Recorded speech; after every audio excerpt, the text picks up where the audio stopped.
ಓಂ ಶಾಂತಿ. ಬಾಬಾದಾದಾರವರ ಮತ್ತು ಹಿರಿಯ ಸಹೋದರಿಯರ ಶುಭ ಪ್ರೇರಣೆಗಳು ಮತ್ತು ನೆನಪಿನ ಪತ್ರ.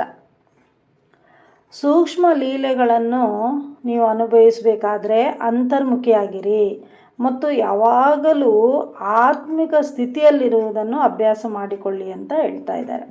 ಸೂಕ್ಷ್ಮ ಲೀಲೆಗಳನ್ನು ಅನುಭವಿಸಬೇಕಾದ್ರೆ ಅಂತರ್ಮುಖಿಯಾಗಿರಬೇಕು ಮತ್ತು ಯಾವಾಗಲೂ ಆತ್ಮಿಕ ಸ್ಥಿತಿಯಲ್ಲಿ ಇರುವುದನ್ನು ಅಭ್ಯಾಸ ಮಾಡಿ ಅಂತ ಹೇಳ್ತಾ ಇದ್ದಾರೆ.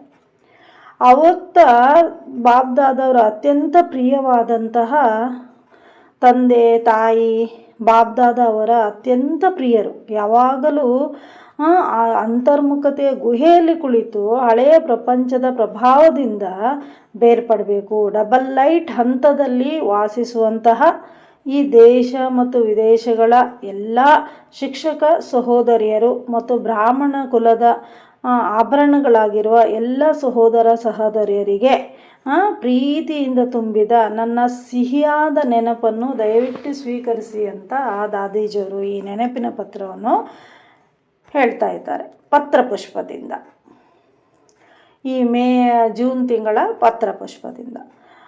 ಈ ಜೂನ್ ತಿಂಗಳು ನಮ್ಮ ಪ್ರೀತಿಯ ತಾಯಿ ಜಗದಂಬಾ ಸರಸ್ವತಿ ಮಾತೆಯರ ಸ್ಮರಣೆಯ ತಿಂಗಳು.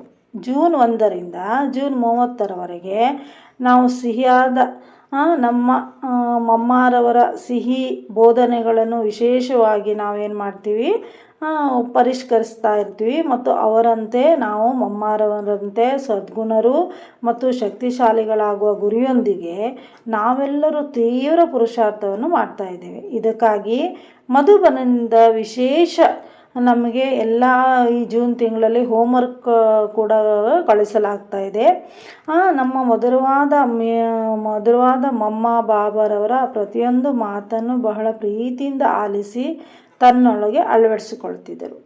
ಮಮ್ಮಾರವರು ಏನು ಮಾಡ್ತಾಯಿದ್ರು, ಬಾಬಾರವರ ಪ್ರತಿಯೊಂದು ಮಾತನ್ನು ಬಹಳ ಪ್ರೀತಿಯಿಂದ ಕೇಳಿ ಅದನ್ನು ಅಳವಡಿಸ್ಕೊಳ್ತಾ ಇದ್ರು.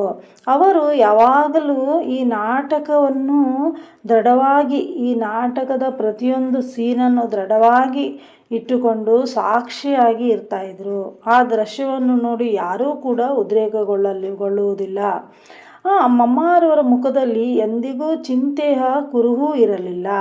ಮಮ್ಮ ಯಾವಾಗಲೂ ಉನ್ನತ ಆಧ್ಯಾತ್ಮಿಕತೆಯ ಅಮಲಿನಲ್ಲಿರುತ್ತಿದ್ದರು. ಅವರು ಯಾವಾಗಲೂ ತಮ್ಮ ರೂಪ ಮತ್ತು ಪಾತ್ರದ ಮೂಲಕ ಸದ್ಗುಣಗಳನ್ನು ದಾನ ಮಾಡುತ್ತಿದ್ದರು.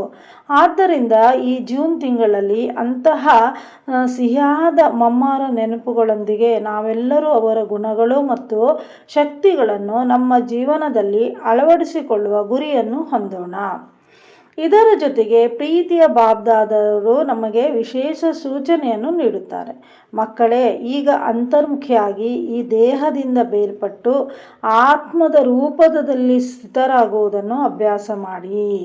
ನೀವು ಅಂತರ್ಮುಖತೆಯನ್ನು ಆತ್ಮಾವಲೋಕವನ್ನು ಮಾಡಿಕೊಳ್ಳುತ್ತಾ ಕೆಲಸ ಮಾಡಿದರೆ, ನಾನು ಆತ್ಮಿಕ ಸ್ಥಿತಿಯಲ್ಲಿದ್ದು ಪ್ರತಿಯೊಂದು ಕಾರ್ಯವನ್ನು ಮಾಡಿದರೆ ನೀವು ಅನೇಕ ರೀತಿಯ ಅಡೆತಡೆಗಳು, ನಿರರ್ಥಕ ನಿರ್ಣಯಗಳು ಮತ್ತು ಹಳೆಯ ಪ್ರಪಂಚದ ಪ್ರಭಾವದಿಂದ ರಕ್ಷಿಸಿಕೊಳ್ತೀರಾ. ನಿಮ್ಮನ್ನು ನೀವು ರಕ್ಷಿಸಲ್ಪಡ್ತೀರಾ.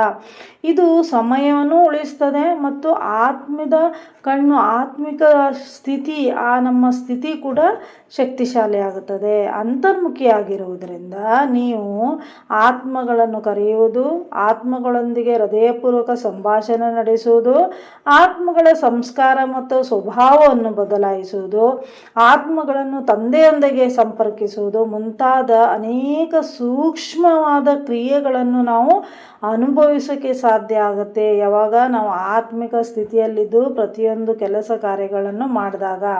ಇದಕ್ಕಾಗಿ ಬ್ರಹ್ಮ ತಂದೆಯಂತೆ ಏಕಾಂತತೆಯ ಪ್ರಿಯರಾಗಿ ನಾನು ಆತ್ಮ ಎಂಬ ಪಾಠವನ್ನು ದೃಢಪಡಿಸಿಕೊಳ್ಳಿ. ಆಗ ನೀವು ಶಾಂತಿ ಮತ್ತು ಸಂತೋಷದ ಸಾಗರದಲ್ಲಿ ಮುಳುಗುವಿರಿ ಮತ್ತು ನಿಮ್ಮ ಶುದ್ಧ ಆಲೋಚನೆ ಸೂಚನೆಗಳು ಮತ್ತು ಕಂಪನಗಳು, ವರ್ತನೆ ಮತ್ತು ಮಾತುಗಳು ಮತ್ತು ಸಂಪರ್ಕದ ಮೂಲಕ ಇತರ ಆತ್ಮಗಳಿಗೂ ಕೂಡ ಶಾಂತಿ ಮತ್ತು ಸಂತೋಷದ ಅನುಭವವನ್ನು ನೀಡಲು ಸಾಧ್ಯವಾಗುತ್ತದೆ. ಯಾವಾಗ ನಾವು ಆತ್ಮಿಕ ಸ್ಥಿತಿಯಲ್ಲಿದ್ದಾಗ, ನಾನು ಆತ್ಮ ಅಂತ ತಿಳಿದು ಪ್ರತಿಯೊಂದು ಕೆಲಸ ಮಾಡಿದಾಗ ಇದೆಲ್ಲ ಅನುಭವನ ಮಾಡೋಕ್ಕೆ ಸಾಧ್ಯ ಆಗುತ್ತೆ ಅಂತ ತಿಳಿಸ್ತಾ ಇದ್ದಾರೆ. ಪ್ರಸ್ತುತ ಈ ಸಮಯದ ಅನುಗುಣವಾಗಿ ನಾವೆಲ್ಲರೂ ವಿಶೇಷ ಮನಸಾ ಸೇವೆ ಅಭ್ಯಾಸವನ್ನು ಹೆಚ್ಚಿಸಿಕೊಳ್ಳಬೇಕಾಗಿದೆ. ಪ್ರತಿದಿನ ಸಂಜೆಯ ಸಮಯದಲ್ಲಿ ನಾವು ಪ್ರಕೃತಿಯನ್ನು ಒಳಗೊಂಡಂತೆ ಎಲ್ಲ ಆತ್ಮಗಳಿಗೆ ಸೂಕ್ಷ್ಮ ಶಕ್ತಿಗಳ ಸಕಾಶವನ್ನು ನೀಡಬೇಕು. ಲೌಕಿಕ ಸುದ್ದಿಯನ್ನು ಕೇಳುವುದರಲ್ಲಿ ನಮಗೆ ಹೇಗೆ ಆಸಕ್ತಿ ಇರುತ್ತದೆಯೋ ಅದೇ ರೀತಿಯಾಗಿ ಬಾಬಾ ಹೇಳ್ತಾರೆ, ಮಕ್ಕಳೇ, ನೀವು ನಿಮ್ಮ ಸ್ವಂತ ಸಂತೋಷ ಮತ್ತು ಶಾಂತಿಯ ಧರ್ಮದಲ್ಲಿ ನೆಲೆಸಿ ಮಾಸ್ಟರ್ ದಯಾಹೃದಯಗಳಾಗಿ ಯಾರು ಬಲಹೀನ ಆತ್ಮಗಳಿರ್ತಾರೋ ಅವರ ಮೇಲೆ ಕರುಣೆ ತೋರಿ, ದಯೆ ತೋರಿ. ವಿಶೇಷವಾಗಿ ಈಗ ಮನಸ್ಸು ಮತ್ತು ನಿಮ್ಮ ಮಾತನ್ನು ಮೌನವಾಗಿಡಬೇಕು. ಮನಸ್ಸು ಮತ್ತು ನಿಮ್ಮ ಬಾಯಿಯನ್ನು ಮೌನವಾಗಿಡಬೇಕು. ಆತ್ಮವನ್ನು ಅಂದುಕೊಂಡು ಅಂತರ್ಮುಖತೆ ಗುಹೆಯಲ್ಲಿ ಉಳಿಯುವುದು ಮತ್ತು ದೇಹ ಮತ್ತು ಪ್ರಪಂಚವನ್ನು ಮೀರಿ ಒಬ್ಬರ ಆಧ್ಯಾತ್ಮಿಕ ರೂಪದಲ್ಲಿ ಉಳಿಯುವುದನ್ನು ಅಭ್ಯಾಸ ಮಾಡಬೇಕು.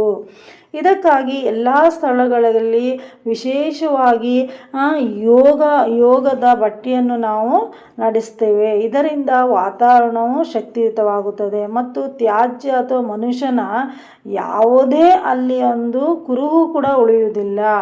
ಇದೇ ಗುರಿನಲ್ಲಿ ಮನಸ್ಸಿನಲ್ಲಿಟ್ಟುಕೊಂಡು ನೀವೆಲ್ಲರೂ ವಿಶೇಷ ಸಂಘಟಿತ ರೀತಿಯಲ್ಲಿ ಯೋಗಾಭ್ಯಾಸ ಮಾಡುತ್ತಿದ್ದೀರಾ, ಸರಿಯೇ? ನೋಡಿ, ನಾವು ಸಂಘಟಿತ ರೂಪದಲ್ಲಿ ಯೋಗಾಭ್ಯಾಸ ಮಾಡುತ್ತಿದ್ದೀರಾ ಅಂತ ನಮಗೆ ಸಹೋದರಿಯರು ಕೇಳ್ತಾ ಇದ್ದಾರೆ. ದಯವಿಟ್ಟು ಗಮನ ಕೊಡಿ. ಇದಲ್ಲದೆ ನೀವೆಲ್ಲರೂ ಮಧುಬನ್ ಬೇಹದ್ ಹೌಸ್ನ ಸೇವೆಗೆ ಬಗ್ಗೆ ಸುದ್ದಿಯನ್ನು ಕೇಳುತ್ತಿರ್ತೀರಿ. ಅಂದರೆ ಮಧುಬನದ ಏನೇನು ಸೇವೆ ಆಗುತ್ತೆ ಅದೆಲ್ಲ ನೀವು ಕೇಳ್ತಾ ಇರ್ತೀರಾ. ಯೋಗ ತಪಸ್ಸಿನ ಜೊತೆಗೆ ವಿವಿಧ ವಿಭಾಗಗಳ ಕಾರ್ಯಕ್ರಮಗಳು, ರಾಜಯೋಗ ಶಿಬಿರಗಳು ಇತ್ಯಾದಿಗಳನ್ನು ನಡೆಸಲಾಗುತ್ತಿದೆ. ಎಲ್ಲರೂ ಬಾಬಾರವರ ಮನೆಯಿಂದ ಹೊರಡುವಾಗ ಉಲ್ಲಾಸಭರಿತರಾಗಿ ಮತ್ತು ಆಹ್ಲಾದಕರ ಅನುಭವಗಳನ್ನು ಅನುಭವಿಸ್ತಾರೆ. ನಾನು ನಿಮ್ಮೆಲ್ಲರನ್ನು ತುಂಬ ಮಿಸ್ ಮಾಡಿಕೊಳ್ಳುತ್ತಿದ್ದೇನೆ ಅಂತ ದಾದಿಜಿಯವರು ಹಾಗೂ ದೀದಿಜಿಯವರೆಲ್ಲ ತಿಳಿಸ್ತಾ ಇದ್ದಾರೆ. ಓಂ ಶಾಂತಿ.